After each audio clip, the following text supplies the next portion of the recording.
Hello, malt mates and whiskey travellers. I'm Ralphie in the bothy, the whiskey bothy no less, and this is review number 1119 extras. And I am comparing and contrasting two excellent bottles of Scotch single malt whiskey, which wherever you are in the world, if you see these bottles on the shelves, once you've checked the price, I am more than happy to recommend that you buy them. Buy yourself a bottle, because I bought these and I thought it was worth the money. Knowing how much the greedy government, and I'm not talking about people that you vote for, that's not the government, I'm talking about the deep state, the money controllers, the government takes so much in taxes off us, and particularly with excise duty or alcohol taxes, you've got a multiplier effect. Therefore, we're paying more to get what we're invested in the form of taxation. See, taxation really hits tobacco and alcohol very hard. And of course, there's other modern drugs like cocaine that don't get taxed at all. Right? So there's a little bit of inconsistency going on here. But let's move into the heart of this review. I was just kind of ad-libbing for a couple of minutes to just let this one that I've just poured settle down. I want to show you something. Here's two editions of the whiskey. Excuse me a second. I'm going to have to be tactical here. Have a look at the glasses. That I poured for my review number 1019. This one I've just recently poured about 10 minutes ago, and it's still clear, but I've added 2 teaspoonfuls of water to both. But you can clearly see, malt mates, this is cloudy and this is still relatively clear, but even as I speak, it's starting to cloud up. Are they the same colour? Not quite. Does it matter? Not really. Because when we're looking at different batches, and I'm just going to double check so I don't get muddled up, this is the 2023 edition of Bunnahabhain Cask Strength Single Malt Scotch Whisky. This is the 2025 edition of Bunnahabhain Single Cask Scotch Malt Whisky. As you can see, they look remarkably similar bottles. The devil and the angels are in the detail. There's a little grey box, right, a little black box underneath the 12 on both labels, and it tells you which edition. It tells you these are small batch. How small or how big is a small batch?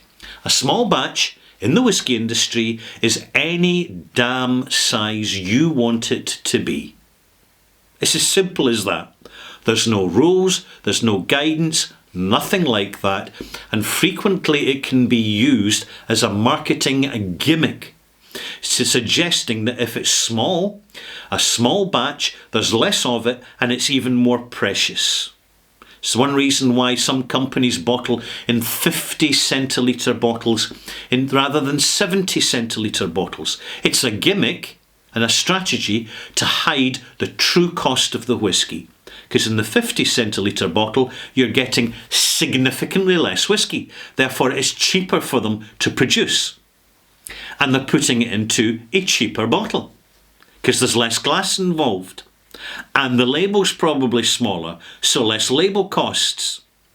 And then what they do, it kind of gives the impression of being good value. But then when you do your little multiplier equation, you find, in fact, that as a 70 centilitre version rather than 50 centilitre, it is in fact quite expensive. So please be aware of that when you're making your whisky purchase decisions. Not all the time, but most of the time I avoid 50 centilitre bottles because in my opinion they're a bit of a scam. Moving on. So here we have these two Bunnahabhains. This has now had about 5 to 10 minutes to open up in the glass, to settle down. Am I going to notice much of a difference between them?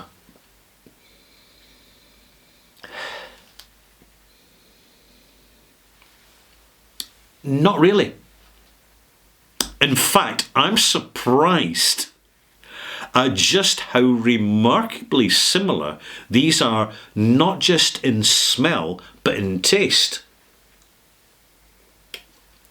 Last week, I poured a glass each, and I marked underneath the glass, right in the middle, a single black dot from a felt marker. And then I mixed the glasses all up together and left them on the dark table, so there's no way I could tell which glass was which. And I tasted the two to see if I could pick one from the other. Not even trying to decide which version it is, the 2023 and the 2025. Wasn't really at that stage yet. But here's the 2023, still clearer than the 25, which has simply been poured for longer, but they've both got the same amount of water in them. 10 millilitres, 2 teaspoons. So, where are we at? Taste.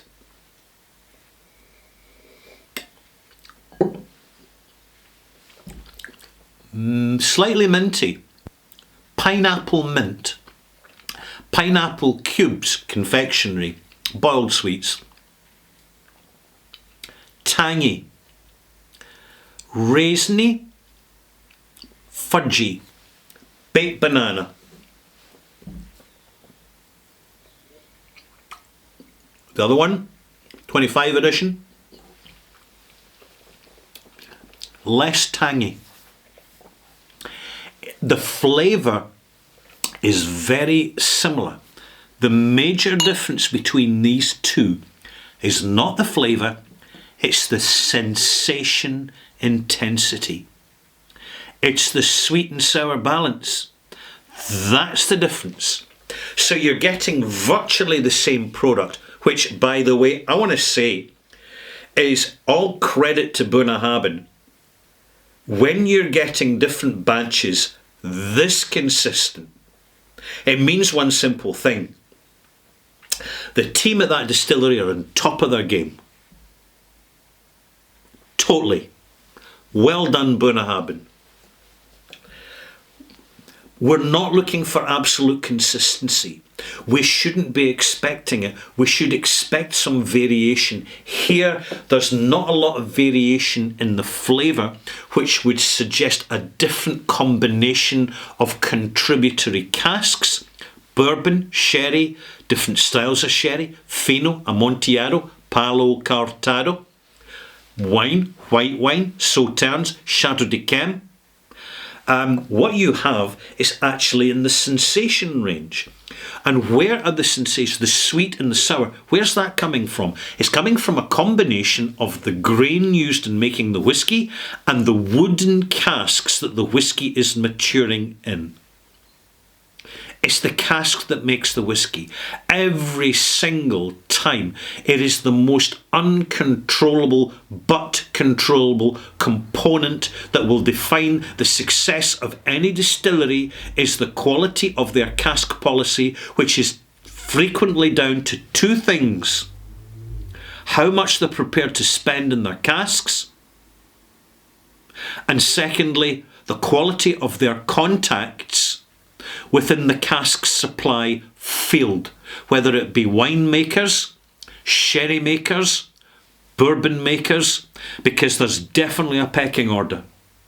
And frequently, particularly with European wood, when you're dealing with the winemakers and the sherry houses, the bodegas, it's the quality of interpersonal contact that matters. And that means getting on a plane, going there, and sitting down to dinner with the people who are supplying the casks for your business, that are the lifeblood, that turn raw British spirit into real life Scotch whisky. Doing reviews like this, for me, is an absolute joy. It's a joy to be able to sit and bring you good news. I wish I could do it all the time, malt mates, all the time. But sometimes I see the indecision, and I totally get it. Should I buy this? Should I not buy this? Let me give you some very real-time advice right here, right now. If you've got any doubts about buying any bottle of whiskey, write the whiskey down on a paper, put it in an envelope, seal the envelope, and put it behind a bottle and come back to it in a month's time. And if you still want to buy the whiskey, then buy it. But see, 9 times out of 10, you've moved on, because as soon as you missed one bottle you weren't quite sure about, within weeks another bottle will come up along which you're absolutely sure about. You've not, and the reason you're sure about it is because you've heard good reports, you see positive reviews from the reliable people online, and literally some retailers, the ones you can trust, the ones who will actually connect with you meaningfully because you are their business, they'll be honest with you. See, a bit of honesty. It goes so far in terms of currency, and a real challenge to the Scotch whisky industry these days is increasingly the perceived dishonesty of conventional, traditional marketing. Not because they're lying, but because they are avoiding delivering the real truth. The industry needs to know that. It's going to be an essential part of preparing for the future, along with meaningful illustrations, descriptors on the label as to why that whisky has its taste. There's no use in saying, oh, it's a combination of ex-bourbon and ex-sherry casks. Big yawn. That is so yesterday.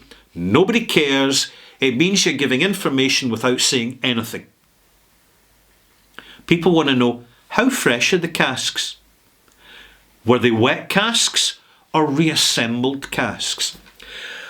As you get more advanced in your whisky journey, the more you know about coopering, the more quickly you will amplify the quality of your purchase decisions.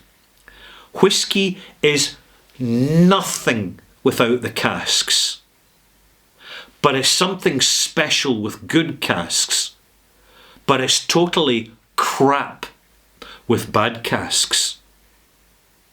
Casks can be so many things. And increasingly now, the distilleries that get the attention, that get the status in the big pecking order, which is now morphing online, are the ones who are upfront with us and willingly provide disclosure, meaningful disclosure. This is where we make it. This is how we make it. This is the variety of barley we use. These are the casks we use. We've got a proportion of reassembled casks, but we also have a proportion of wet casks, which were never knocked into stave for the cheapness of transportation. Final taste before I conclude.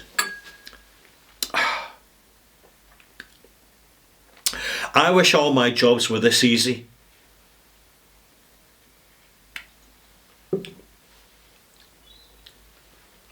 Almost eau de cologne tanginess. Lovely, creamy mint, barley biscuit mintiness, and chamomile, and herbal tea. It's a 2023 edition. 2025 edition.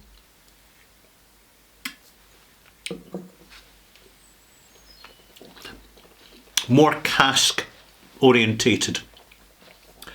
Absolute, exquisite, beautiful, top quality casks, doing what good casks do best, making good whisky. The sensations are what separate them. The flavours are immediate, recognisable, and at 12 years old, very much to the fore, bringing the strong signature of the Bunnahabhain brand. I tell you what, with whiskies like this, These two, Bunnahabhain, need not fear the future. Thank you for watching. We'll see you soon.